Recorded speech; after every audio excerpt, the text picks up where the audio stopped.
Well, hello there. How you doing? This is John. I'm going to check here to see if I'm in frame and whatnot. Make sure that you're not just looking at the top of my head. They always tell you to, for a live video, you're supposed to give your audience a little bit of time, just to let you know, make sure that they know that you're online, and that they can follow you. And I think I got to pull this back just a little bit, and I think it'll be pretty good. So, excuse me. This is Religious Recovery Live. Give me just a minute. Boy, that's good TV right there. This is Religious Recovery Live. I am going to be reading from Wayne Holmes' book, Every Path Leads Home. What is Religious Recovery? Religious Recovery is a 12-step program for people that have been hurt by a religion. We have 12-step programs for people that have been hurt by drugs, hurt by alcohol. This is for people who have been hurt by religion. We have people from every walk that are part of religious recovery groups. We're mostly in the Midwest right now, but we are looking to branch out. We have some groups that meet completely online or by video call or by a voice call. So I'm going to get right into it right now. I'm just a guy. I'm somebody that's part of the group at Religious Recovery Indianapolis. And the book that I'm going to be reading is by our founder, Wayne Holmes. It's called Every Path Leads Home, Opening to Your Spiritual Journey. I've been reading this for a few weeks. I'm going to read chapters 9 and 10 this week. Chapter 9 is called Religious Again. Healing comes in all forms, including spiritual healing.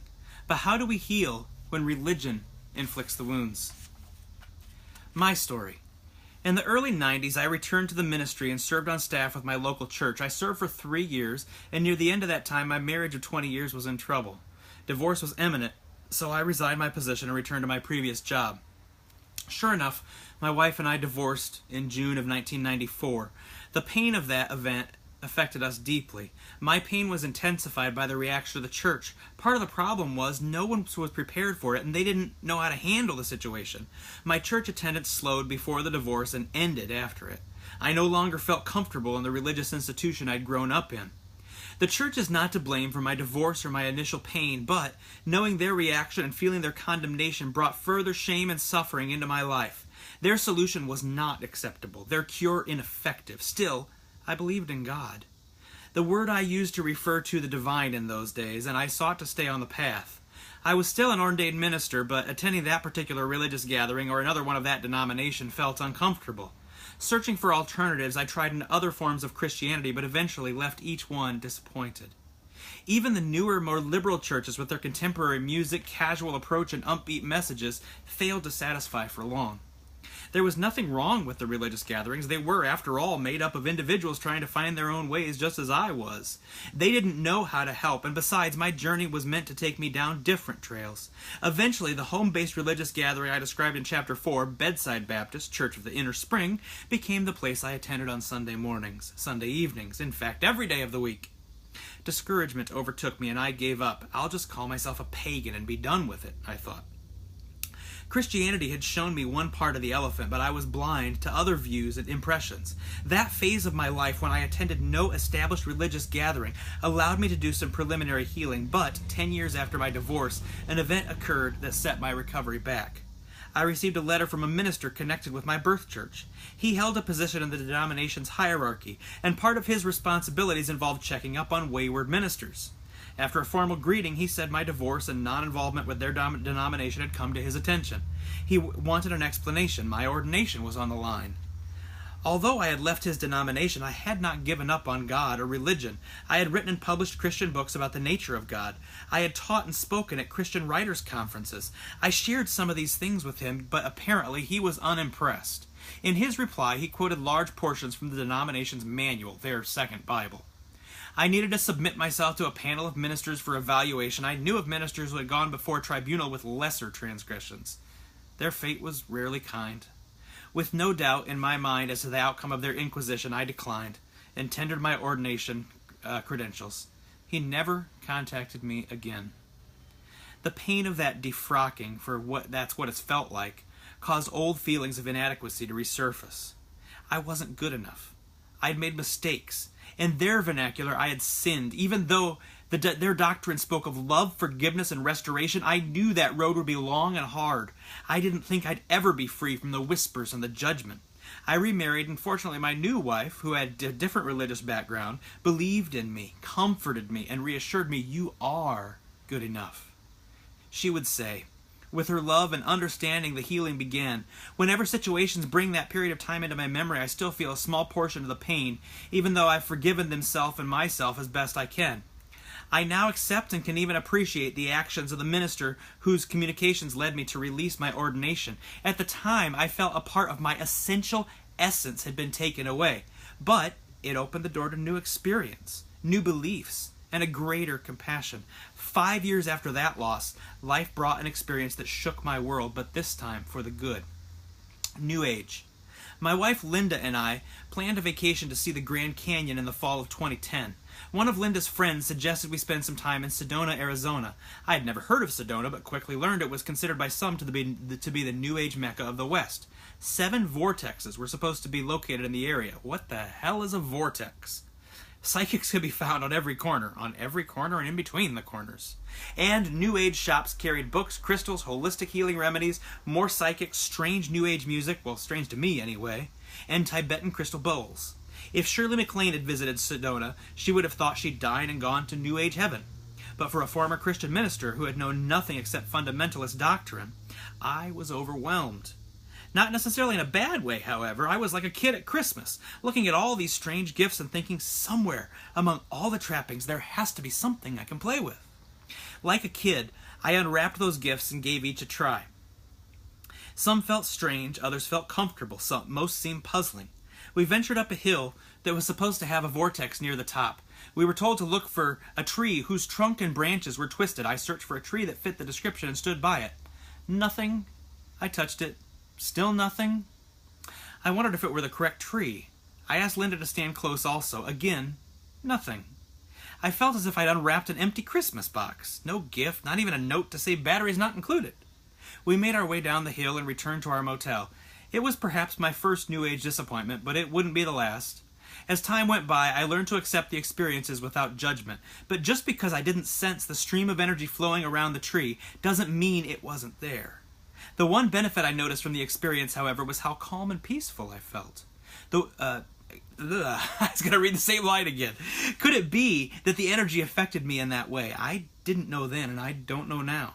People are moved in different ways, and we learn to accept that what touches one may not have meaning for another. That's another good reason for having different world religions. I have experienced times of great ecstasy through worship. I've witnessed others who sat near me in the same worship service and, at least by outward appearances, were not affected at all. The same has proven true for me. I've attended many services that moved others to tears while I sat waiting impatiently for the speaker to finish so I could go on with my day. Were we listening to the same speaker, or did they secretly have their earbuds in so that they could listen to someone else? What am I? Did my exposure to the New Age make me a New Age convert? I don't think so. In fact, I'm not so sure that I can tell you what class of religious belief I fall into. I'm a collection of all, a proponent of all, and sometimes none. I haven't found the perfect religious belief system, nor the perfect teacher, preacher, or human being. I'm told some come close, the Buddha, Jesus, Muhammad, and others, but I don't know any of those people. I only know what others have told me about them. How do I know the information is accurate? My birth religion would tell me to just have faith. If I were born a Buddhist or Muslim or Taoist, my Congregationalist might also tell me to just have faith. So the question is, have faith in which one? After studying a few of the world religions, not a scholarly study, but more an experiential study, I connect with most of what I've learned. It's not so much book knowledge as it is the heart knowing, a feeling that resonates inside. I like many of the teachings of Siddhartha Gautama, the first Buddha. I embrace some of the teachings of the New Age movement, but not all. I'm enthralled with the words of the Bhagavad Gita and believe they contain great wisdom. The Tao Te Ching has also proven to be a powerful and effective guide. At the same time, Bible passages memorized years ago return to bring me comfort and encouragement. I still have strong Christian leanings and appreciate greatly my background there. I may dismiss some of the doctrine and some of the customs, but the wisdom still influences my life. I discovered something else in this eclectic collection of religious beliefs. Many experiences I thought were strange in religions that I had never explored can also be found in a similar form in Christianity. For example, the Bible speaks of prophecy, the ability to foretell future events. In several of the religious gatherings I attended, the idea of messages from the spirit world was presented. Some claimed these messages to be from relatives who had passed, mediums. Others from spirits or guides, and still others claimed their messages were from the divine, the Holy Spirit, or God. Being a natural doubter, I often shook my head in disbelief, until, that is, I discovered that the messages often proved true. How could they know that? People made life-altering decisions based on the messages they received. This was true in the New Age-type religions, gatherings, and also in some of the Christian groups. Each of us has different abilities. Prophecy doesn't seem to be one of mine. I do, however, have an inner voice that guides me when I listen. New Age calls it intuition or psychic impressions. Christianity calls it the Holy Spirit or the voice of God. They might argue that my inner voice and intuition or psychic impressions are not the same. They might argue that someone who listens to intuition or psychic impressions is actually listening to the devil. Let the theologians argue and work it out. The end result is what's important, and using different, seemingly opposing words to describe the same experience doesn't alter the experience. Following my heart, or reordained. Following my heart, in 2012, I received ordination from 2 different religious institutions. After having felt pressure to tender my minister's license once before, I figured it wouldn't hurt to have a backup. Being a licensed minister simply means I can perform weddings, funerals, sacraments, and all other duties pertaining to the ministry. Did I need it? No, but I wanted it. I don't pastor a church, nor do I intend to. Currently, I speak at 3 different gatherings, usually not in the same weekend. That meets my needs. Someday I might speak to larger crowds, but the size doesn't matter. I'm spiritually connected like never before in my life, doing what I love and helping people. In my heart was the knowledge that only the divine can grant or revoke ordination, and that the divine willingly grants to all who seek. No paperwork needed, no battery of tests or interrogations to pass. The divine knows the heart. I shall retain my ordination for as long as needed, and hopefully no one asks me to surrender it again. I immensely enjoy performing weddings, and they also add to my fixed income. However, one does not need to be ordained to be a spiritual person. I embrace the religions of the world and find value in each of the divine they present. If there was such a thing, I'd prefer to be ordained by a yet-to-be-incarnated religious organization. The world order of all religious beliefs are valid gathering of spirit-directed believers.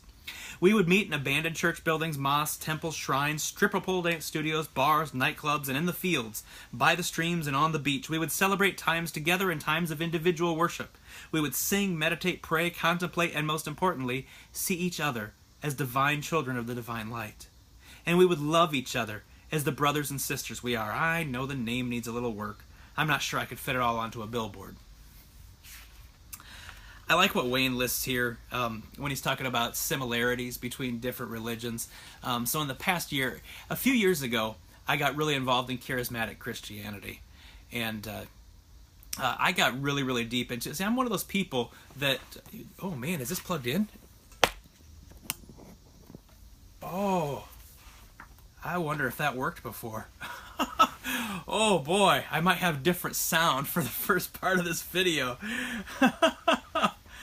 Okay, so I'm one of those people that when somebody tells you something, you know, especially when you hear something that God is supposedly saying through a religious, through a divine text, sacred text, or through something that a pastor tells you, I'm one that tends to believe it, and I take it seriously. And I kind of got myself in trouble several times when I was in the Christian church because the Christian church doesn't really tend to practice what they preach a whole lot. You know what I mean? You know what I mean? And so when somebody really wants to take stuff seriously, it freaks people out.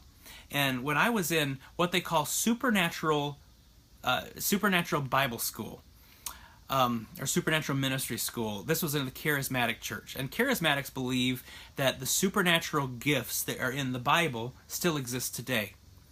And I experienced some stuff that, I mean, I didn't experience anything that you couldn't possibly explain away. But I experienced some stuff that really, really impacted and affected me. Some stuff that meant a lot to me. Some stuff that really made me wonder and made me see a bigger picture of the divine, of who God is. And once I got to a point where I was really kind of fed up with what the institution of the church is, and I got tired of people, I I got tired of people holding me back because I was one that dared believe some of these things for real. And I just felt all the weight of 2,000 years of the institutional church wearing down on me. And it's not that I left people. It's not that I left God. It's not that I left the divine spirit within me, but I couldn't be a part of the institution. And I spent some time. I spent some time in a lot of different religious gatherings, because I really felt like the Spirit of God at that point. At that point when I was the most fed up. This is how I know Spirit of God talks to me. This is how I know the divine Spirit speaks to me, is because it's kind of a wise jackass like I am. I think a lot of times God talks to us in our own personality in the way that we can hear. And at the same time as I was just fed up with it, I heard God say to me, as surely as I've heard anything before that God said to me, John, I want you to go and I want you to see what this religion does. And I want you to go see what this religion does. And I want you to go see what this denomination does. And I want you to see it all. And so I've tasted a whole bunch of different things. And what Wayne is saying in here, that there's a lot of similarity. There really are. There are a lot of similarities. And there's a lot of beauty outside of my own tradition that I was so caught inside of. And one of the things, I visited a pagan conference. I was 3 days at this pagan conference, and stayed away for the weekend from my family, and it was so different than anything I had ever been a part of. Being immersed in that world, I was really taken by how accepting that world was. It was very striking to me just how accepting they were of so many different things, so many different lifestyles, so many different ways people live, and just accepting of people in general. And this is something that I haven't told very many people publicly. So when I was there, I took part in a spell casting course, a session that was spell casting. And I don't know what you believe about that. I don't know what I believe about that. But I found that the exercises that they had us do and the things that they had us teach were remarkably similar to what I learned in that supernatural ministry school. The teaching that I got from the still fundamentalist Christian charismatics was very close to the teaching that I got in that session on Wiccan pagan spellcasting. Do with that what you will. I know that some people, when I tell them that, they would say, oh, that's because it's imitation. You have to have something good that you can counterfeit. And some people will say, well, it's because the divine is in all things. I'll let you make up your mind about what to do with that. All I can say is it was very, very similar. The next chapter, chapter 10, the Religious Recovery Program. Take what you like and leave the rest, a 12-step saying. Recovery. For a period of about 15 years, beginning with my divorce and ending around 2010, I wandered in religious obscurity, not knowing how to heal from the hurts, not knowing who to turn to, not finding compassion. Never a drinking man, bars weren't a place for me to unburden my sorrows. 2 lines from a Negro spiritual describe my feelings. Nobody knows the trouble I've seen, nobody knows my sorrows. Perhaps my pain seems minimal compared to yours, and you may be right. For me, however, my world had been devastated, and what made things worse was feeling that I had no one to blame but myself. I wanted a safe place to unburden. For a while, I attended a 12-step program to help me deal with the life choices one of my children had made. I found there the qualities lacking in my religious circles: acceptance, understanding, forgiveness, release of old beliefs, hope, love. A paraphrase of the Cheers theme song comes to mind. Wouldn't you like to go where everybody knows your name and they won't care what baggage you bring? Wouldn't you like to go where love envelops the room and the bright light of love touches every heart? That place was not within my grasp, nor within the grasp of many others who have traveled a similar path. But what if it were? What if it were possible to create a safe place where religion was set aside for spirituality? Where heart emotion was more important than black and white rules? Where people treated you with respect even if they didn't know your name until the minute you walked into the room? Al-Anon taught me that such a place exists. If it works for alcoholics and those affected by alcoholics, for overeaters, for drug addicts, and for others suffering from addiction or its consequences, then why can't it work for those of us hurt, disappointed, or abused by religion or the religious? It can, and it will. Religious recovery. Consider what it would look like to have a 12-step program to help recover from religious abuse. If I'm not opposed to religion, and I'm not, then how do I justify the creation of such a program? Because, like it or not, religions have injured people since their inception. Some injuries are more severe, such as when leaders sexually abuse children trusted to their care. Some are less severe, but still leave wounds that need to be healed. A religious institution is much like a family. Some are good, others not so much. The leader fills the mother or father role, and the members of the flock make up the family. Because the leader and the flock are made of imperfect humans, injuries happen. Sometimes it's a leader who inflicts the injury, and sometimes it's a member of the flock. But consider the role of the leader. What happens when religious leaders are hurt, disappointed, or abused by the religious institutions they serve? I worked in organized religion long enough to see the men and women behind the curtain claiming to be the spiritual wizards, the great and powerful Oz figures. They were moral, and I saw plenty of imperfections. They were mortal, and I saw plenty of imperfections. Sometimes they felt their religious gatherings had failed them, and that they were trapped in a set of beliefs, things that could not be questioned without fear of discipline, possible dismissal, and or defrocking. I never want to be defrocked. Defrocking sounds awful. It's a terrible word, isn't it? An institution they'd given their lives to and now felt was wrong could take away their livelihoods, their reputations, and their ability to find similar work in their chosen field, all at a moment's notice. Where do ministers go for healing? Who listens to their pain? How devastating and degrading is it to face life without your identity? We need a place and a gathering where anonymity is practiced, where leaders can cast off their robes and their titles and be accepted simply as John or Todd or Sally or Leslie. The place I'm speaking of may not attract men of the cloth, perhaps a few, but those who have lost their way and feel that religion is to blame will gather to share, to encourage, and to heal. Just as other 12-step programs are designed to meet specific needs, religious recovery will help those who want to find their spiritual path with or without the aid of a religious institution. Some may seek healing in order to return to their birth religion, perfectly okay. Others may question the rules and regulations and want guidance to a different path, also perfectly okay.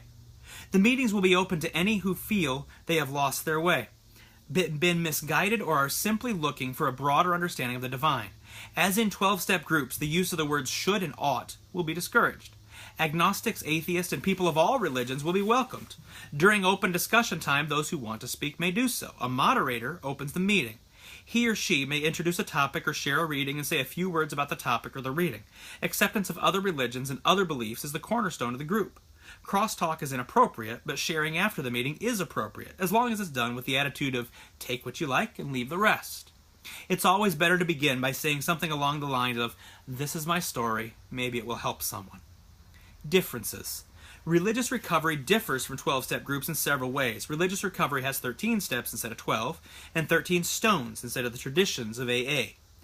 Although some who attended religious recovery may have a religious addiction, we do not believe that once an addict, always an addict. Following Buddhist teaching, we believe that the middle way or moderation in all things. Religious recovery does not pass out coins commemorating progress. Only the individual can know when healing has occurred. A specific number of attendance days doesn't indicate spiritual healing and growth. The better indicators are divine-like qualities: love, acceptance, wisdom, love coupled with knowledge, compassion, and others. Personal benchmarks are measured by the individual and may be shared and celebrated. We do not discourage progress, we simply allow individuals to determine personal goals and accomplishments. Religious recovery also does not encourage or discourage the sponsor system. Some people have put their faith in a religious leader who abused them in some way. We do not encourage the replacement of one spiritual leader with another, no matter how well-meaning that person may be. Ultimately, the goal is for each of us to become a minister unto him or herself, to discover their own paths and to lead by example. Friendships may be formed, and some of these may have the elements similar to sponsorship. As long as inappropriate dependence doesn't develop, these friendships can be mutually beneficial. The victim-rescuer relationship also needs to be guarded against. Broken people sometimes see themselves as victims. They have been hurt by the institution of religion, by a family member, by a spouse, by a friend, by an employer, or by a stranger. Let the love and acceptance of the religious recovery program be the platform that allows for the divine to rescue. We steer our faith and trust away from individual leaders and institutions and put the focus back on that which is greater than self. By embracing and pointing the way towards the divine and not ourselves, we avoid the victim-rescuer circle. When someone falls into the role of rescuer, it's difficult to move beyond it. The role plays to our egos. Our proper role is to be a facilitator, a role that cannot include our egos. As with 12-step programs, we discourage direct advice during meetings. A participant may share a situation from his or her life that has brought pain and confide, not knowing what to do. Instead of giving direct advice, each person responding shares from personal experience what has worked for him or her. Couching the statements with couching the statements with the sentiment, if not the actual words, "This is what worked for me. Maybe it will help." Those who share speak to the group and make no more eye contact with any one individual than they do with anyone else. When one-on-one eye contact is made, the person seeking solutions may feel pressure from the group, real or imagined. By addressing responses to the group, the attention is taken away. The attention is centered back on the basic topic, religious hurts, disappointments, abuse, and is addressed as if it were presented anonymously. Meeting structure. Please bear in mind that these are guidelines, not rules or commandments. We do not want rigid structure, and we don't want to form a new type of religious institution. We might call religious recovery the unchurch, but we do so somewhat in jest. We do not want to construct physical buildings, become a money-grabbing organization, or a political entity. Our purpose is spiritual healing, growth, and reunion with our spiritual world family. We are a gathering of wounded individuals who want to get back to the basics of spirituality. Volunteers fill the role of moderator. Their job is not to control the meeting except to steer it back on course if the discussion goes astray. In the infancy of forming a new group, there will often be a need for one person to fill the role of moderator on a fairly regular basis. But if there are at least 2 or 3 attendees, the role can be rotated among those who are not intimidated. Still, someone may need to fill the role for weeks before another person feels safe enough to help share the load. Meetings start and end on time whenever possible. The suggested duration is 1 hour. Meetings begin with the ringing of a bell, the playing of a Tibetan bowl, or any other form of non-offensive signal. The moderator introduces him or herself with, "Hi, welcome to Religious Recovery. My name is blank." The group responds with, "Hi" or "Hello, blank." Last names are not needed. No religious titles are shared. The concept of anonymity applies both to the ones giving their names and the ones hearing them. Many people who want to heal from religious abuse don't want to know if there's a minister, priest, shaman, or monk in the room. Their fear of judgment may surface and the ability to share can be stifled. Religious attire would best be left in closets at home.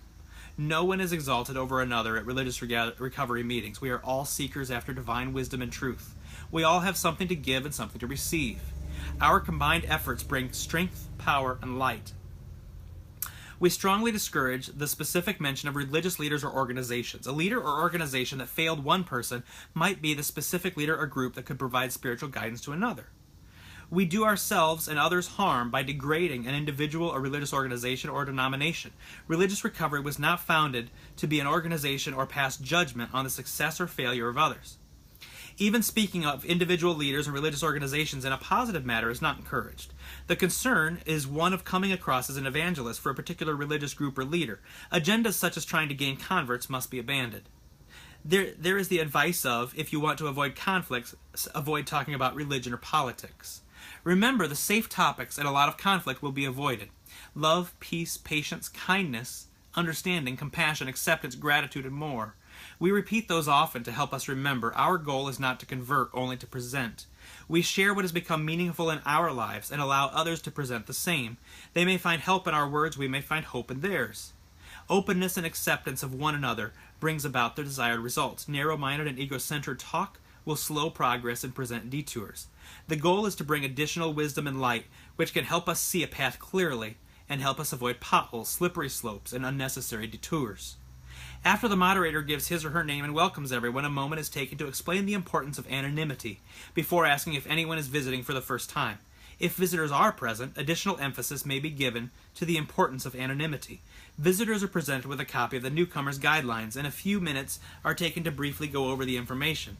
The moderator may give special emphasis to the concept that whatever is said is merely the speaker's opinions, and no one can claim absolute truth. Talking about religion, except in general terms, is avoided. Talking about spirituality, however, is encouraged. Finding a balance between the two challenges us to new levels of understanding. Once the preliminaries are finished, the moderator shares a topic for discussion or announces an open forum, and reads a portion from Every Path Leads Home, or from one of its companion works, or a similar work that embraces the concepts of religious recovery and addresses the chosen topic. Following the reading, the moderator might briefly share his or her insights from the reading, remembering to couch the words with something like, "This is what the reading means to me," or "This has helped me." Once the moderator has finished, usually about 10 to 15 minutes, the floor is open for discussion. People introduce themselves with first names only before sharing what's on their heart. Because the meeting is open to all beliefs, the gatherings are not closed with any particular prayer. However, the following generalized closing may be used if so desired. I am part of the divine creation. I honor all my brothers and sisters. I honor their road and their beliefs, and will endeavor to share loving acceptance with all I meet. As we share our journeys, we learn from one another. May the divine guide us and always be at our side. Members may hold hands if the atmosphere seems conducive. Hugs are encouraged as well as the invitation to return and to bring any friends they feel might benefit.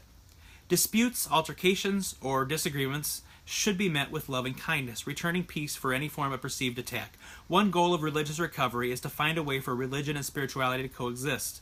This can be accomplished if we strive to bring a deeper spirituality to religion, so that those who say they are spiritual but not religious may discover it is possible to be both. To accomplish that goal, our meetings must avoid conflicts by seeking common ground and capitalizing on the positive benefits found in both religion and spirituality. So that's the end of the chapter. That gives you kind of a good idea of the goal, the ideals of religious recovery. Next week in the video, we're going to go over the 13 steps of religious recovery, so you get a good idea of that. I think that'll be a video all by itself. And then after that, we've got chapter 12 is the 13 stones, and then we've just got a few chapters to end up at the end. You know, we're getting near the end of this book. This book, if you're interested in this book, if you would like a copy of this book, it is on sale right now at Amazon. I think it's $10 shipped, you know, which is a very good price. I recommend that you get it. The author's name is Wayne Holmes, or you can leave some information. You can leave your information, say, I'm interested, down in the comments section of this video right here. I'm going to go over a couple announcements, a couple things. This is the Religious Recovery newsletter that I've got on my iPad right here. If you are interested in getting a copy of our newsletter, it comes out every week. If you're interested in getting a copy, leave some information in the comments down here at the bottom of this video, or go to religiousrecovery.org, which is our webpage. As I said, the books are on sale. There are a few different religious recovery books. I think they're all at a discounted price right now. The Kindle version of Wayne's second book is on sale right now. If you are interested in being a part of a religious recovery group, you are very, very welcome. We have physical groups that meet in Indianapolis and in Cincinnati, and then we also have groups that meet over the internet. You know, so it doesn't really matter where it is that you're located. You can be a part of a religious recovery group. If you're interested in a group like that, please leave your information in the comments, or send a message to us, or go to religiousrecovery.org. Well, I'm going to finish up right now. So I'm going to finish it up, and I'm just going to say thank you for listening. And my name is John Weldy with Religious Recovery Indianapolis. I hope you enjoyed this video.